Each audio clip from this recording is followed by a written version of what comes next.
जय श्री राम। भैया अभी इतना अच्छा माहौल है बीजेपी जीतने के बाद। अभी जो जिस तरह लोग सावन में उतरे हैं या जिस तरह बीजेपी जीतने के बाद जो रिस्पॉन्स है उस चीज को लेकर आप क्या बोलेंगे? देखिए, जब कहीं लोकतंत्र में मतदान होता है तो उसमें लोग अपना मत देते हैं, कोई सरकार बनती है, कोई सरकार जाती है। ये एक निरंतर क्रिया है और इस निरंतर क्रिया में इसके पहले भी बहुत बार चुनाव हुए हैं, सरकारें बदली हैं, लेकिन ये पहली बार पश्चिम बंगाल में देखने को मिला है कि ये सरकार जब बदली है तो यहाँ के जो लोग हैं वो सारे के सारे लोग सिर्फ सरकार बदलने से खुश हैं। लोगों की इच्छा थी। मैं लगातार पिछले 3 महीने से सिर्फ पश्चिम बंगाल में नहीं, बंगाल के बाहर भी जहां जाने का अवसर मिला है, वहां पे लोग पहले तो इस बात से खुश हैं कि पश्चिम बंगाल से तृणमूल कांग्रेस की विदाई हो गई। इसी से लोग खुश हैं। जब उनसे पूछा जा रहा है कि भाई बीजेपी के जीतने पे आप इतना खुश क्यों है, तो वो बता रहे हैं कि आपको पता नहीं है कि बीजेपी का जीतना बंगाल में कितना जरूरी था, क्योंकि पश्चिम बंगाल में जो सरकार यहाँ चल रही थी वो नेशनल थ्रेट था पूरे देश के लिए। पूरे देश को अस्थिर करने का, अराजक करने का सारा केंद्र जो था वो बंगाल था। सारे अलगाववादी, सारा उग्रवादी, सारे अर्बन नक्सलिस्ट, उनका सेंटर बन गया था बंगाल और यहाँ की सरकार उनको प्रश्रय दे रही थी। उनके संरक्षण में ही ये गतिविधियां बढ़ रही थी। ऐसे में जब पूरे बंगाल के लोगों को ये पूरा विषय थ्रेट लगने लगा था तो लोग ने ये मन बनाया कि इस बार हमको सत्ता परिवर्तन करना है और किसी भी कीमत पर टीएमसी की विदाई करनी है। एक जो खूब संभ्रांत परिवार होता है किसी समाज में, ऐसे लोग चुनाव से थोड़ी दूरी बनाते हैं। बोलते अच्छी अच्छी बात है लेकिन चुनाव में नहीं पार्टिसिपेट करते। इस बार वो वर्ग भी चुनाव में था और सब लोगों ने प्रयास किया और उनके प्रयास से ही यहाँ सत्ता परिवर्तन हुआ और लोग वाकई लोग हृदय से खुश हैं और ये खुशी उनको दिखने भी लगी। 3 महीने की सरकार में आप बता रहे हैं कि लोग खुश हैं, सिर्फ सनातन हिंदू धर्म के लोग खुश नहीं है। आप बताइए ना, इस सरकार बनने के बाद तो बकरीद भी हुआ, कौन मुसलमान आपको विरोध करते दिखा? खुश है वो कि वो जो एक दकियानुसी परंपरा थी उसको लोगों ने तोड़ा। एक मुहर्रम आया जो एकदम अव्यवस्थित होता था, वो इस बार व्यवस्थित हुआ। सावन का इतना पवित्र महीना चल रहा है, इसी बंगाल में बाबा तारकेश्वर नाथ है, हजारों लोग कांवर लेके जा। मैं बचपन में 7 साल लगातार कांवर लेके सेवड़ा पुलिस से तारकेश्वर गया। अभी कुछ दिन पहले मैं जब वहां पर विजिट करने गया था तो वहां का पूरा सीन बदल गया है।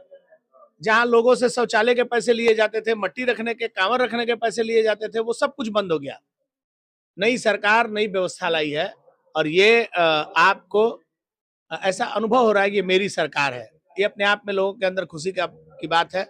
हमने पिछले 3 महीने में लोगों को जो वादे किए थे वो एक एक कर वादा पूरा करने का काम किया। अभी कैबिनेट में हम लोगों ने मातृबंधन योजना में जो 5,000 रुपया केंद्र की सरकार देती थी, माननीय मुख्यमंत्री ने जोर देकर कहा कि हम 21,000 रुपया बोले हैं तो 21,000 देंगे और वो हमारे कैबिनेट में पास हुआ है। 1977 में इमरजेंसी में जो लोग स्वतंत्रता के बाद लोकतंत्र स्थापित करने के लिए जिन लोगों ने आंदोलन किया, एक इमरजेंसी लाकर जिस तरीके से उस समय लोगों को प्रताड़ित किया गया, लोगों को जेलों में भरा गया, हमारी सरकार ने ऐसे उस समय के लोग जो जेल बंदी हुए थे, ऐसे सेनानियों को सम्मानित करने का, आज ही अभी मैं वहीं से आ रहा हूँ, माननीय मुख्यमंत्री जी ने ऐसे लोगों को 10,000 रुपया प्रति माह उनका जीवन बीमा, सरकारी बसों में उनका किराया मुफ्त और उनको ताम्रपत्र देने का काम किया है। ये अपने आप में अभिनव काम है। बाकी का आप जो देख रहे हैं विकास, सड़कें, बिजली, पानी, ये सारा विषय चलता रहेगा, लेकिन इसी पश्चिम बंगाल में बात बात पर बसें जलाई जाती थी, पथराव होते थे। बंगाल में माननीय मुख्यमंत्री ने गुंडा दमन एक्ट लाया और ये कितना जरूरी था ये आपको पता चल गया। कॉकरोच जनता पार्टी के आंदोलन के बाद दूसरे दिन 11 लोगों के खिलाफ ये गुंडा दमन एक्ट लगाया गया, उस दिन से शांति है। ये सरकार सिर्फ सत्ता परिवर्तन की सरकार नहीं है, ये सरकार व्यवस्था परिवर्तन की सरकार है और हम व्यवस्था परिवर्तन में निरंतरता के साथ काम कर रहे हैं। आने वाला समय इस पश्चिम बंगाल के लोगों के जीवन में एक नई खुशियां लेकर आएगा, एक समृद्धि लेकर आएगा।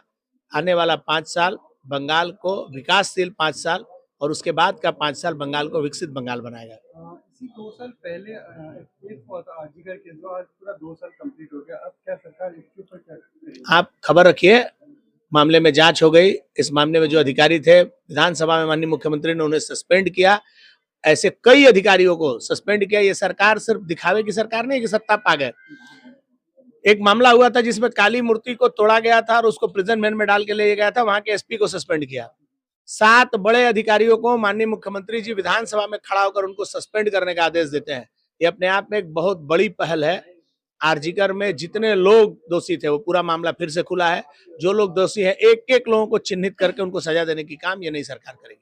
और बहुत सारे लोग जो टीएमसी बीजेपी में चेंज हुए ट्रांसफर, उस चीज को लेकर क्या बोले?